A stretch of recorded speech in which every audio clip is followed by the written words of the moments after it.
Yo, this is Billionaire Boxing TV, and today we got with us Hannah Rapp. What's up, y'all? Hey, how you doing today, Hannah? I'm doing well, doing well. Pretty tired after training, I'm not gonna lie. Training, you got anything special coming up?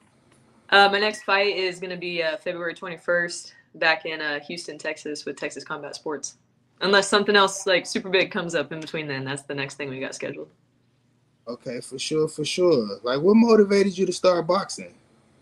A bunch of things. Like I did a whole bunch of sports growing up. I did collegiate track most recently before I started boxing, and that's kind of that was like the catalyst, I guess, in getting into boxing. Because once I wasn't doing that anymore, I needed something else to fill my time. So I just tried out boxing. I always wanted to do a martial art, and found a gym that was like an hour away, which is like the closest to me that I could find. And I drove there first day in the gym. I knew that it was for me, so I stuck with it. For sure, for sure. I mean, as a contender nowadays, what does your path to a world title shot look like? I know you think about it all the time. How you see that going for you? You know, it can look a lot of different ways. I didn't have like the amateur pedigree that a lot of other people had. So coming into the pro fight game, I just really have to get my name out there and be seen because I know that I have the skills. I know that I belong in a world stage. So it's just going to take a lot of patience and, I believe in myself. I know that my path will unfold as it is supposed to. And yeah, I know we'll get those big fights here. So hopefully coming up soon. So, you say you don't like have much of an amateur pedigree. I mean, you got some skills though. What, you was a street fighter before you became a professional? No. I had about 8 amateur fights. It was hard to come across like female fights up in Indiana. It's probably a little bit easier down in Texas, but even still, just it's hard to get amateur fights and it's expensive because like I had a full-time job that while I was training as an amateur, and you have to pay to go to all those like big national tournaments. I had to take like a week off of work, and it's just like how much longer am I going to stay in the amateurs? I should just go pro. Yeah, for sure. I understand. I feel that way about the media. Like, I'm like just getting in. I'm having my little pro run right now. I'm trying to get to a title. Like, who could you see yourself fighting? Like, what's your dream fight right now? Man, I'd love to get in the ring with Tierra Brown.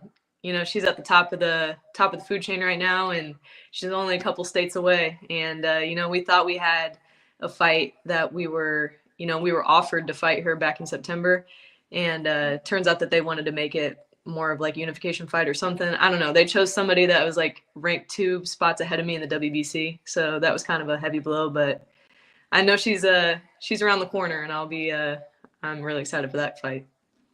Yeah, for sure, for sure. You've been described as well-rounded and dynamic. How would you describe your fighting style, and what is your favorite technique and combination to execute in the ring?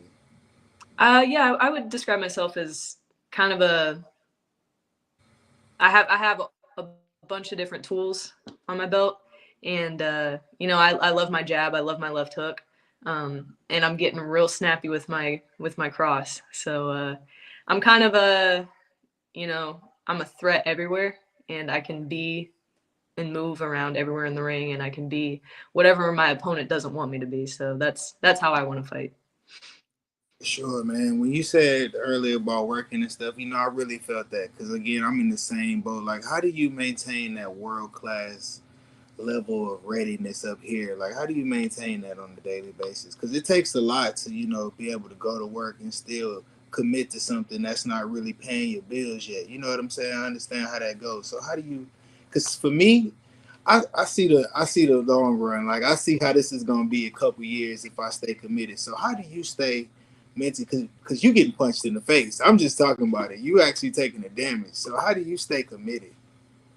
I mean, I just every day that I'm in the gym, I love being there. I know some people don't like the hard work. They do it because they have to. I'm in there because I want to be there. I think that makes me dangerous. And when I don't want to box anymore, or when I don't want to train, that's when I know I'll have to reconsider if I need to box. But as it's going right now, it's like it just sets my soul on fire. So the 8 hours that I spend at work, to pay the bills, and then I get to go to train. You know, it makes being tired feel less daunting, I guess. Yeah, for sure. I understand. I understand. And one of your most recent bouts, Melissa Parker, what did you learn about yourself as a fighter in that fight? And what specific part of that performance are you proud of? Yeah, that was a tough fight. I talk about this a lot, and every fighter I think has to go through. You know, there's different levels to this game, and being challenged like that really, you know, it solidified what I believed in myself, is that, you know, I can overcome some challenges, and even though like the fight didn't necessarily go in the direction that I wanted it to, I hope you got me. Okay, I still learned so much about how, you know, I can get through hard times in front of a stage, and yeah. Yeah, for sure, for sure. I mean, that's what makes you better, right there. Good tough battles like that. You know what I mean? The Mm-hmm. lightweight division is stacked. Who, in your opinion, is the most exciting fighter in the division right now? In the featherweight division, that's a tough one because you got Amanda Serrano, who's kind of making a return back to her natural weight class, 126. She's been fighting up there, you know, 140, 135 with Katie Taylor. That'll be exciting to see her return back to that weight class. Um, you know, I think the featherweight class is open season. Um, I think there's a lot of space for me to wiggle my way up to the top because a lot of these fighters aren't. I know that I belong up there with them, I guess is what I'm saying. I'm not discounting their skills at all. They belong in the world stage for a reason. But I know that I have the skills and the capabilities to be up there with them too.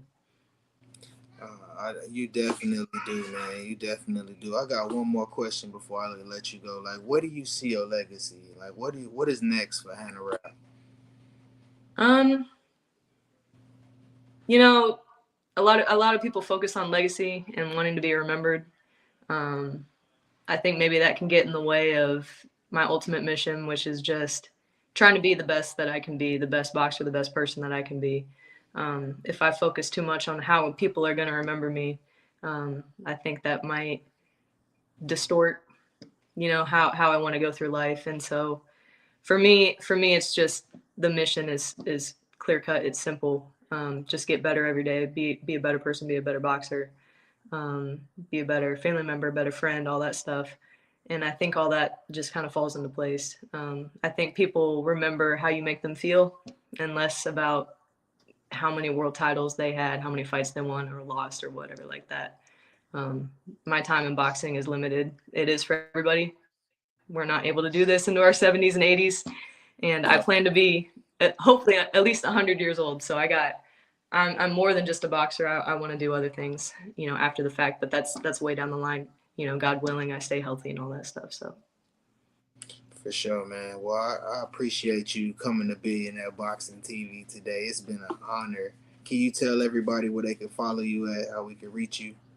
yeah, I'm on Instagram at HRAP7. That's HRAPP7. I post on there uh, more than anything else. I really don't have any other social media, but trying to grow that fan base a little bit. So you can follow me there.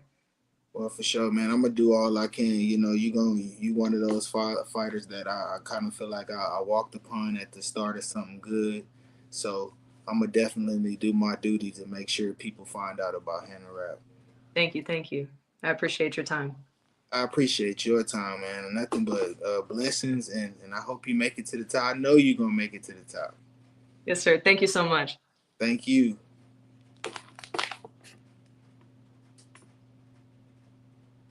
Hey, y'all.